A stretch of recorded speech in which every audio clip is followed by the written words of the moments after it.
Hey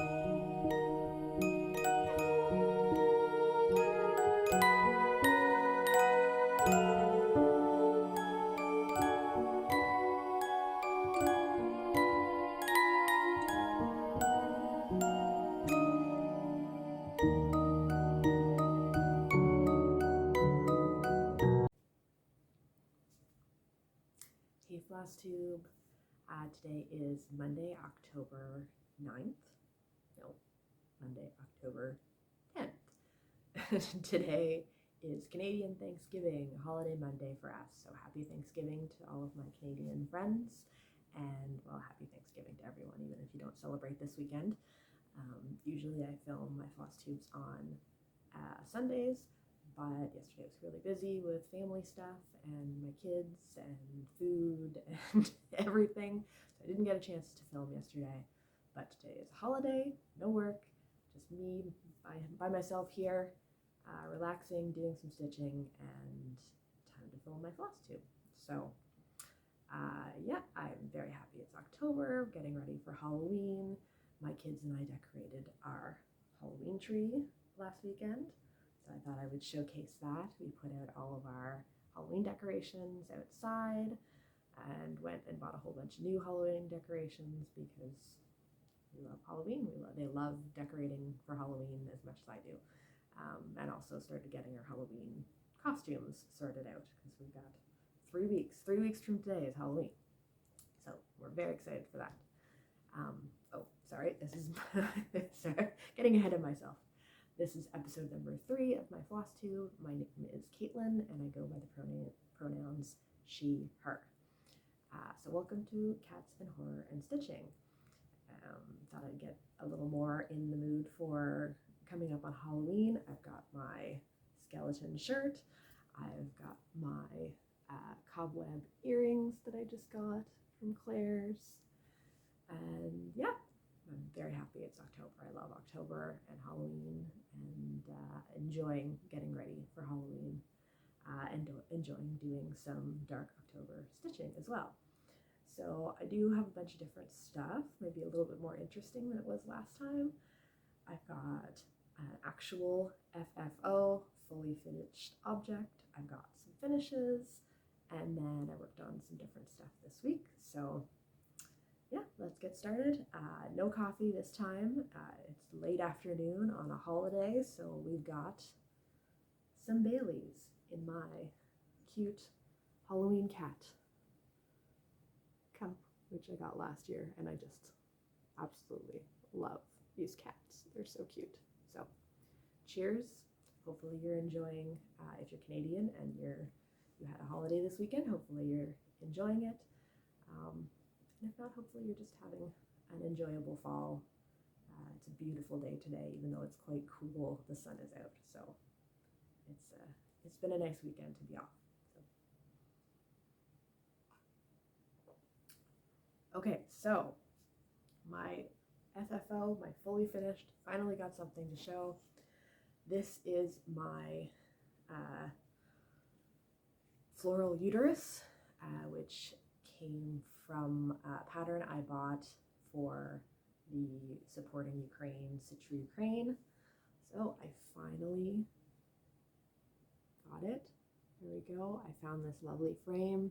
It was just from Salvation Army. I think it was like $3 or $4, and it's just perfect. So yeah, I'm very happy I finally got this framed, and now I can put it up. It's probably going to go up in my bedroom. Yeah, I'm really happy with this. I love the colors. So here you go. One thing done and finished. It's always nice to have something actually finished. So then I've got another one. So this goes along with one of my purchases, which is I went out and got the Halloween CrossStitch. I think I bought this actually more than a month ago, but I bought it, kind of flipped through it and put it away. But then this weekend, I just really wanted to do something small and easy that I could work on for dark October. Like I said in my last video, most of my cross stitches are dark and spooky and Halloween related, I suppose. But I wanted to start something. I just didn't want another big project because I've got a lot of big projects. I wanted something small that I could do for Dark October and whip out. So I went through all the ones, and a few have caught my eye. There's a couple here that I want to do.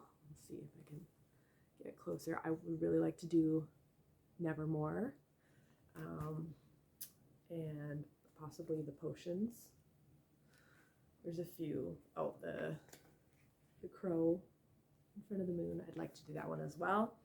But yeah, I just went through and picked something kind of at random. The first thing that jumped out on me that I really wanted to do and was small and simple, and that ended up being the Haunted Pumpkin Trio.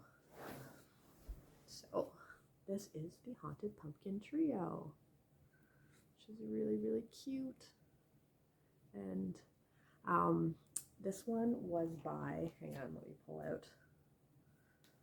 out the pattern, who designed it. This one is by Praiseworthy Stitches.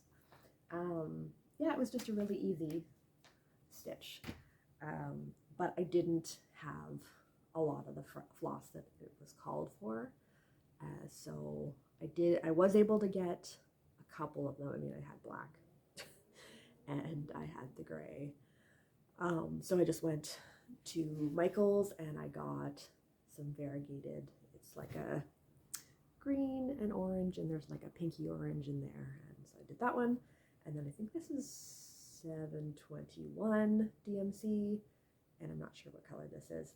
I kind of regret, I like this shade of orange, but I regret it because you can barely see the yellow. It's supposed to be like the yellow face at the top lit up, and you can barely see it. But I still think it's cute. It's very tiny. I don't usually do cross stitches that are this small, but I thought I might make it into like a flat fold. I've never done that before, so new project to try. Yeah, I thought I'd make it into a flat fold, and maybe make it into like a little ornament and can go on my tree over here. Might be kind of big to be an ornament, but I mean, whatever. It's my tree. I get to decide. There wasn't really anything that much smaller than this that I could have done, but this one, it was really cute, and it's got the cat, it's got the bat, so yeah, and it was really, I started it on Friday, so worked on it a little bit on Friday, Saturday, Sunday, and I actually finished it this morning, so that was nice. It was nice to just have something really simple and easy and quick to do, so yes, hopefully I will get this one FFO'd quickly so I can put it on my tree, if I can figure out how to do that. So my next finish is a big one, the one that I wanted for a while, and that is my son's Evees are finally done. I slogged through the last one. It took forever, but they are done. There we go. Let me show them. You see them all. They're very cute. They were enjoyable up until probably the last two, and then I really got sick and tired of doing them. The last one, I mostly was able to finish it, push through it. I was homesick from work a couple days last week, so that's what I did. I lay on the couch and I watched Flosstube and TV, and I just went hard and finished it because I was like, I can't put it down, because if I put it down, I'm never going to want to go back to it, because I was so tired of doing this. So I just finished it. And yeah, so yeah, it's finally done. So hopefully the next time I film, I will get these into the frame and up on my son's wall. And then I can start his next one for his room, which is the sushi cat, which I showed last time. So anyways, I'm really happy. This one was very cute and it was fun, but I think I started it almost exactly a year ago. It was around maybe September when I started it last year. So a full year of working on those Evees is more than enough. So I'm done. I'm good. So on to the things that I worked on.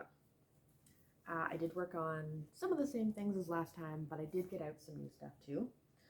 So I I'm trying to keep up with my Supernatural style from Witchy Stitcher.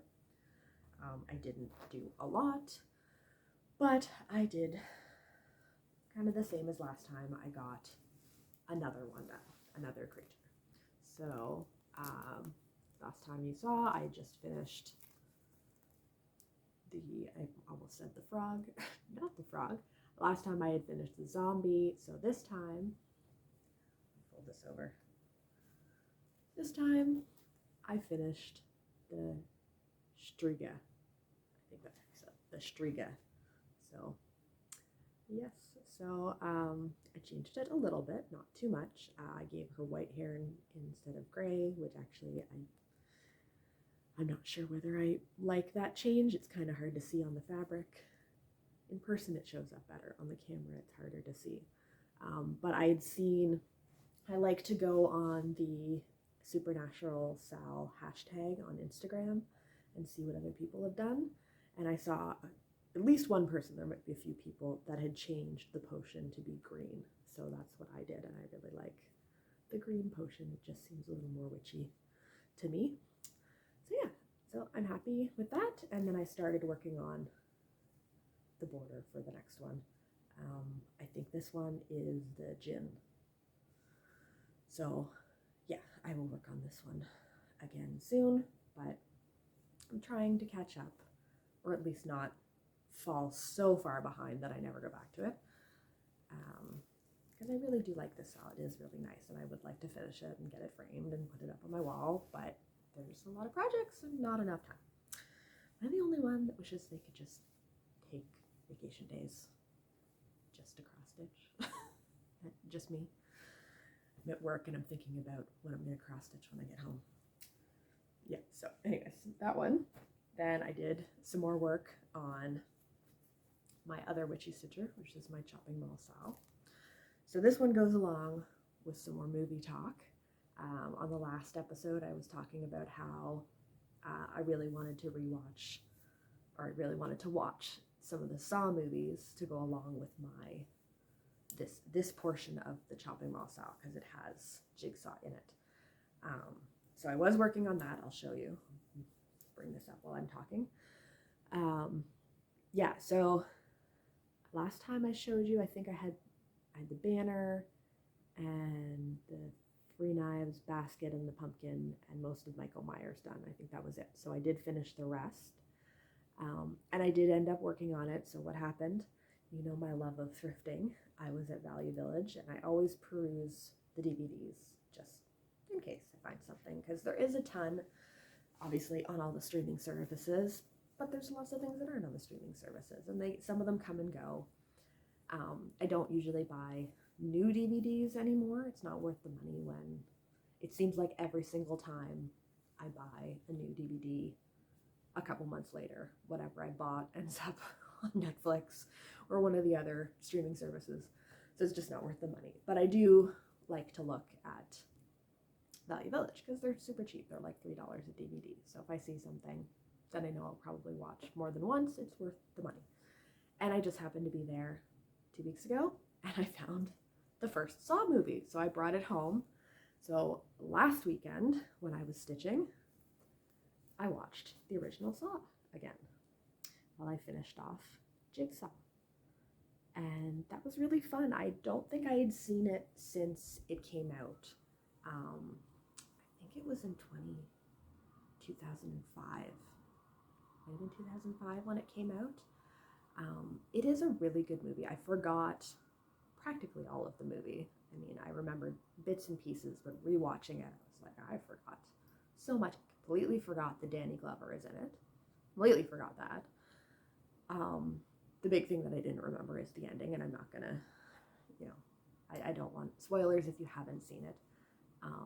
But I always loved the ending, and to me, it ranks up there with the same level of surprise as the end of The Sixth Sense. And if you've seen The Sixth Sense, and if you've seen the original Saw, you'll know what I'm talking about. It's that moment where it happens and you're just like, oh my God, like it just changes everything knowing this new piece of information. Yeah, so I really enjoyed rewatching it. It was very dark, both light-wise, and the movie is a dark horror movie. It was interesting to watch because now it's been almost 20 years since that movie came out. And in my mind, it was still, oh my God, Saw, it's so disgusting. It's so gross. There's so much gore. It was kind of, I mean, it wasn't the first really gross over-the-top horror movie, but for some reason it really sticks out as like a pivotal point in the genre when it came out, and because it's so graphic, and so much of the plot and the violence and the gore are interconnected. Like, there's movies that are gore for gore's sake, and then this one felt like the plot really needed the gore. It was part of it. And so that's what I remembered from seeing it way back when it first came out was, wow, it's so gruesome. It's so hard to watch. And now, almost 20 years later, rewatching it, I was like, wasn't that bad. Because times change, right? The movies that come out now, that's what we're used to. It's like watching movies from the 50s or 60s or 70s that I know from talking, like my mom's had gone to see those movies, saying, you know, that it was horrifying and it was disgusting and people watch it now and it's like, oh well, it's not scary, not that bad, because we're desensitized. We're used to the things we've seen, and everything tends to get worse or better. With special effects and makeup and everything just gets better over the years, and so yeah, it didn't seem as gruesome and graphic as I remembered it from the first time I watched it. And that was even not having remembered a lot of what happened in the movie. It still wasn't as gruesome as I remembered it. But it was still good. It is still a good movie, and the plot is very interesting, and the twists. So there's my movie review that went along with this. So now I'm trying to decide the next one over here. This month's place is Freddy Krueger. It's A Nightmare on Elm Street. I was going to start it, but I don't think I have a couple of the colors. I have to check. And then I got some of the other colors to do, I forget which box it is, one of the other boxes, but it's the one that has Ghostface from Scream. And also the one that has Sam from Trick or Treat. So I have a few options for the next one. I'm not sure whether I'll just go straight to what was supposed to be the original third one, if you were doing it with the Sal, or if I'm just going to pick based on what movie I want to watch next. We'll see. But those are fun. I like doing these. They're easy little stitches and fun to finish. And yeah, it's nice to get to work on this again. So the next thing I worked on was my Van Gogh skull, which I had mentioned last time. Hang on, I need to drink some water. Which last time I talked about it, I was saying how it's difficult to work on because of the paper pattern. So I pulled it out to work on it last weekend. And I just thought, I'm just going to see if I can find the pattern again. Because when I restarted this back in January, I went looking for the digital pattern on my Etsy purchases, and I couldn't find them. I have no idea why I couldn't find it. So that's why I just went back to the paper pattern that I had originally printed out. But I went back and looked again, and this time I found it. So I re-downloaded it, and I downloaded Pattern Keeper, and I'm now a convert. I still do most of my patterns with the paper patterns, but this has definitely been a lot easier to work on using Pattern Keeper. So I got a bit done. The last time I looked at this, or last time I showed you this, I had this row was almost completed. There might have been like a few missing squares, but for the most part, it was done. So just in the matter of like a couple of evenings, I did all of this, and then I started in on this. So it definitely goes faster with Pattern Keeper. Actually, when I uploaded it to Pattern Keeper, because I've never used it before, it showed me what some of the symbols were in the boxes on my phone versus the paper that I had printed out.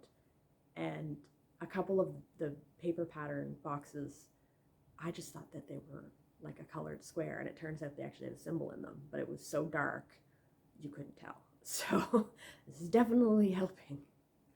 And because I have Pattern Keeper now, I can tell you that I'm at almost 19%. So that's pretty nice to know. I didn't think that I was that far along. So that's almost a fifth done. I didn't think that I was that far along. So got the skull here, and it gets a lot. I'm glad I did Pattern Keeper now too, because it gets a lot darker. This orange and yellow that's up here isn't, as you go down, it gets more browns and grays and blacks.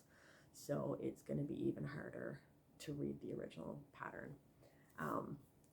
So now I'm actually going to show you, because I want to show you how hard it was to read. I have one of the printouts, and I don't feel bad showing you this, because you're not going to be able to get much from the tiny piece of the pattern that I'm showing you. So this was not a part that I had worked on yet, but this will give you an example of, let's see if we'll go over to the darker part. Hang on. So if you look, I'll do it this way. If you look like in the darker part up here, I can get it to focus. Focus, are you going to focus? Are you going to focus? Okay, well, you can see that all of these, like they're so like the green stands out obviously, and the lighter colors are easier, but in the dark colors there's so many different shades of darker browns and greens and black and gray, and the actual pattern squares are so similar. It's really hard to tell.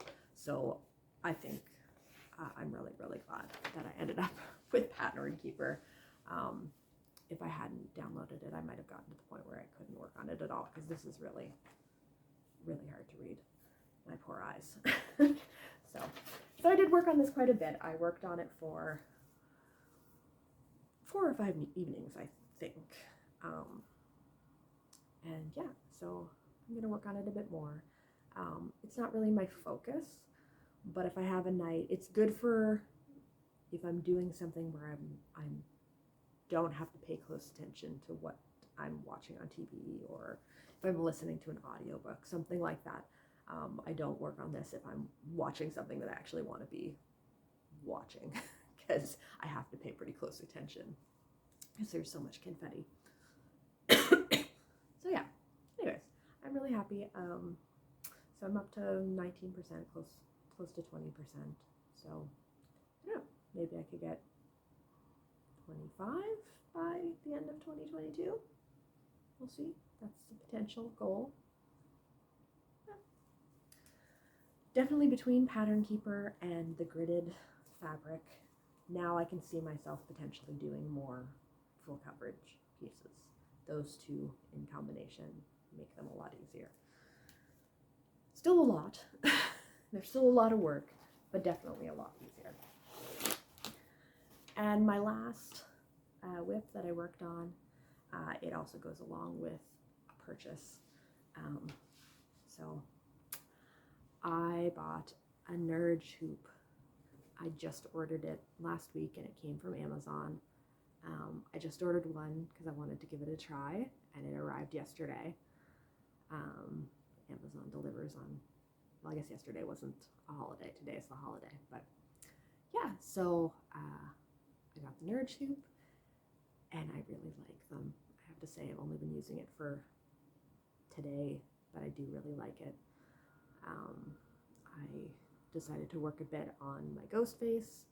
I didn't do a lot. I did a little bit of the red, and you can see I was finishing up the phone cord, and I finished up all the black here. So I'm done all the black. There's no more black. So now I have to do all the red, all the white, and there's a few more little splatters over here, I think, and then I'm done. And yeah, I'm really happy to be finishing this off. And I have my one nerd hoop. I may have to buy another nerd hoop. Originally, I don't stitch in hand, with the exception of my tiny pumpkin trio. I did that because it was so small. I didn't have anything that I could put it in. But when I originally started cross-stitching, up until last year, I always cross-stitched in a hoop, which was fine. I didn't know any different. And then starting to watch Flosstube, I learned about the Q-snaps. So I got myself a Q-snap from Michael's, and I liked it. It was nice, and I enjoyed it. Q-snap's a little bit better than the hoops for when you want to move when you want to move your fabric around often, because you know a lot of the hoops is like, I would find it would start to hurt my finger, this part on the hoop, because they're metal, most hoops, and it would start to hurt my finger, and to get it the tightness you needed, yeah, they were fine, but I liked the Q-snaps when I found them, and I have been using Q-snaps since last year. But they're not the best either. They do, they hurt, it's starting to hurt my hand. So I don't have a frame or a stand or anything. I hold my piece when I'm working on it, usually like this. You know, I'll sit like this holding it and stitch. I stitch one-handed. And after a while, this hand starts to get a bit crampy from holding onto it, because it is a fat thing to hang on to. This one's better. It is quite large because the piece is large. And so I like using this one because instead of holding onto it, I can kind of prop it up against my stomach and just kind of balance it on my hand while I'm stitching, so I'm not like gripping the side. But I have a smaller Q-snap for other projects, for smaller projects, and that one I really have to hold on to, and I find it does start to hurt my hand. So I'm hoping the Nurge will be better. As right now, it feels better. It's smaller. It's more like a hoop in that it's thin and small. But unlike the hoop, it has the nice like groove that really holds it in place. Once I snapped it in here, it wasn't going anywhere. So I do like that. Yeah, my one purchase for this week. I did actually do some online shopping, but this was the only thing that has arrived so far. So yeah, maybe next episode I'll have some purchases, because they will hopefully show up in the mail. I did not buy some patterns, so I found some patterns. I don't have them printed out because I ran out of ink, and I have absolutely no memory of acquiring these patterns. So when I was filming my first, or after I filmed my first Flosstube, I am not technologically inclined, and I had a lot of trouble with editing and transferring it. And I originally, the first episode I filmed on my laptop with my webcam, but I couldn't edit it because I have a Chromebook, and Chrome doesn't have any video editing software. And I didn't really want to invest a whole bunch of money in anything. I wanted to just use something free, like my phone has. So I ended up, after playing around with a whole bunch of different video editing apps that I downloaded, tried, and then deduced were not working and were not worth it, I ended up uploading the video into Google Drive from my laptop, and then opening it up on my phone, and then editing it on my phone, and then transferring it back to Google Drives on my phone to open it up onto my laptop to upload it to YouTube. It was quite the process. There was quite a bit of swearing involved on my end with that. But anyways, the reason I'm telling that story is part of it was I was having trouble with Google Drive, so then I was trying to transfer my video via Dropbox. And when I signed into my Dropbox account, I found 2 patterns just that I have no memory of acquiring. Like I said, they are dated the last or second last week of March 2020. There are 2 Barbara Anna designs, the key and the light. So I believe the key is like a little bird holding a key, and the light is a fox holding a lantern. I really wanted to print them out to show them, but my printer is out of all the ink, and I'm waiting on another Amazon delivery. But yeah, I have no memory of getting those patterns at all, and didn't even know they were there. I just found them in my Dropbox. I think what might have happened, because that was like 2-3 weeks into North America being shut down from COVID, I think during that time, a lot of designers were giving away patterns, like smaller patterns for free as like a, keep your chin up, things aren't so bad, here, have a free pattern deal. So I think, because at that time I didn't have, I didn't have YouTube. I didn't have my CrossStitch Instagram account. I just had my own personal account that I did follow a few not Flosstubers, but a few cross-stitch pattern makers there. So I must have run across it there and downloaded them, and then just forgot in the upheaval of COVID and my life at that time. So yeah, so I have them. I really like them. I forgot about them completely. The fox, so the light, the fox is holding a little lantern. It has kind of a Christmas vibe. So I'm pretty sure I'm going to print that one out and do that as a Christmas piece. So that is one of my future plans. I don't really want to talk about Christmas yet because it's only October. It's actually bothering me a lot that I'm going to try and buy things for Halloween and my Halloween party. And you cannot find a lot of Halloween things now when it's only the beginning of October, because they're already filling the stores with Christmas stuff. So not too pleased with that, but yeah, and so plans. I don't have a ton of big plans. Now that I've started working in my CrossStitch magazine, I think I'm going to try and do another couple of small ones for Dark October. Like I pointed out, there's a couple of ones on the cover that caught my eye, and it's just a matter of deciding what fabric. I do have a bit of a stash for fabric, not a ton, but I have purchased some that I've put aside, so we'll see what I can find and what might work.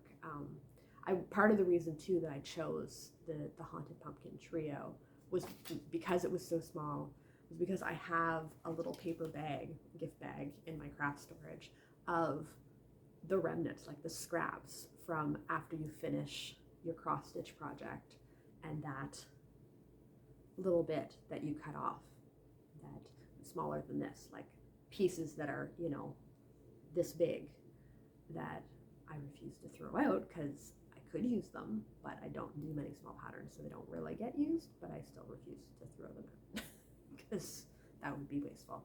But I did get to use this one, so that was good. Yeah, so I don't know, maybe I'll pick another tiny one and try and make another ornament for my tree. So I don't have a ton of plans. I do have patterns that are waiting. It's funny because my first Flosstube, I said the next thing I started was going to be my RBG cross-stitch pattern, and then I bought 2 more patterns, and then I ended up just doing something from the CrossStitch magazine. So it still is in my plan, but now that it's October, I want to do spooky stuff, so RBG might wait till November. But other than that, I don't really have many set plans. I always have things I want to do. The 2 that I showed you for my kids are on my list. So one of the things I thought I'd show you, because it's going to be pretty short, without much haul and plans. So what I wanted to show you was my pattern binder. So I told you that for the most part, I use paper patterns. I buy the digital downloads. Sorry. I buy my digital downloads and then I print them out. I just like having a paper pattern, and I like being able to put them somewhere. I'm always afraid that if they're, well, I've just proved myself right. I'm afraid that if I just buy them and keep the digital PDF, I'll forget about it, which apparently I did with those two Barbara Anna designs that I just found that are 2 years old, 2.5 years old. So I have my binder right here. This is a binder from university. I went to the University of Guelph, which is in Southern Ontario. I loved University of Guelph. I love going to university there. I love Guelph. It's a beautiful city. Go Griffins. It's been a long time. It doesn't feel like it's been a long time. I graduated 16 years ago. Ooh, geez. That's a long time, but it doesn't feel like it's been that long. Anyways, so yes, I have this nice big binder from U of G, and I started putting all my patterns in it, and I also started putting some stickers that I got. I've got my sourpuss, and I've got my witchy stitcher. I think this is Redbubble, whatever that company is. And then I just ordered some, some little feminist stickers. But yeah, so this is where I keep, I don't want to show that one because it's the pattern. Hang on a second. I'll find, this is where I keep my printed patterns. Here's one of the ones that I have. Not all those that are wander are lost, so that's a potential for the future. I have a couple here, one that I plan to do for my daughter. Okay, this is another plan for my daughter. And I have one from the same designer. It's Shannon Christine Designs. These are, someone was selling them through Facebook last year. So I bought these, but I haven't started them obviously. This one for me, Lunar, which, the big reason I haven't started these ones is they have beading, and I've never done beading before. So I'm a little nervous to try that out. And then I've got just my book with graphing paper, and then so in the front of my binder I keep all of my printed patterns that I haven't done yet, and then I have my graph paper book as sort of like a marker, and then after that I have all of my patterns that I've finished, because even once I've finished them, I keep them, because you never know. That's one thing I'd like to know, if you've made it this far in the video. Do you ever stitch one of your patterns more than once? There's a question for you. You can answer me down below. I ask this because I do have at least 3 patterns that I've bought, either specifically to make as a gift for someone, or bought them for myself and then ended up making them as a gift for someone, but also wanting to make them for myself. So I have a couple. I'll see if I can find one of the ones that I made as a gift. Hang on a second. See if I can find quickly. Oh, here. Oh, well, this is, I'll just quickly flash this. Okay. That one. It says, wash thy accursed hands. I ordered that one for myself, but then I ended up making it for my best friend. And it was great. Like, she loved it. I loved making it. I wanted it for myself. I wanted it for my bathroom, my guest bathroom. But I've already made it. So it's sort of, I don't want to stitch something again that I've already done, but I still do want to have that one. So maybe I need to wait for there to be enough distance between when I stitched it for her and when I restitch it. I did it for her spring of 2021. So I don't know. We'll see. Maybe another year or two I might decide to do it for myself. But I have a couple like that where I've made them for someone else, but I still would really like to make them myself. But do I really want to stitch the same thing over when I have so many other patterns that I haven't stitched that I could be working on? So like I said before, I'm not a process stitcher. I don't stitch just because I enjoy it. I do enjoy it. I very much enjoy cross stitching, but I also enjoy filling my walls with things. So I like to have the end product. So yeah, so I always order things, patterns that I really like, unless I'm specifically making it for someone else with no intention of ever making it for myself. But these ones were both. So we'll see. Maybe I'll get around to doing them for myself. We'll see. For news, I don't really have a whole lot of news. One of my last videos mentioned that I should check out Emily C of Eclectic Possessions, that's it, on Flosstube. They said we had very similar aesthetics, including the cluttered wall of art and gray couch. So I started watching her, and I have to say it's true. We do have very similar, and I'm really enjoying it. She has over 100 floss tubes, so it's kind of nice to go back and watch hers. So what other floss tubers do you watch? I'd love to know. I have a few that I watch regularly. So I just started watching Emily C. I watch CrossStitching Smiles. They're out of England. They're a couple out of England. They're very cute. Cute, very young couple. I feel so old saying that, but I mean, they are in their early 20s, and I'm almost 40, so I guess I can get away with saying that. I watch Luna Stitch Witch, I believe is her channel. And there's a few Canadian stitchers, Situation Normal, XMedStitches, and 14 Count Stitcher, although I'm not sure if she's still making her floss tube. She took a hiatus for a while, so we'll see if she comes back. Yeah, so if you have some floss tubers, let me know. Oh, Nightmare Before Stitchmas, there's another one that I watch. So yeah, I'm always looking for new floss tubers to watch. So drop me a comment. I keep, again, I'm really bad at this and I'm new at this, I keep forgetting to say I'm putting everything, I try to put everything I talk about down here. Links to the patterns I bought, the needle minders. If I talk about a particular floss tube, I've tried to put it there. So if you're looking for anything, if I can find it, if it's still available, if there's still a website or a link, I try to link it so you can check it out.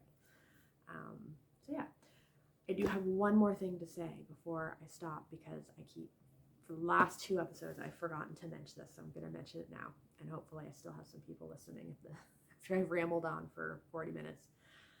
So I've talked before about my absolute love of horror, and so right now I'm actually in a contest called The Face of Horror, and it's being run in part by Lunar magazine, which is a horror magazine out of Toronto, and it's also involved is a horror director, Canadian horror director, sorry.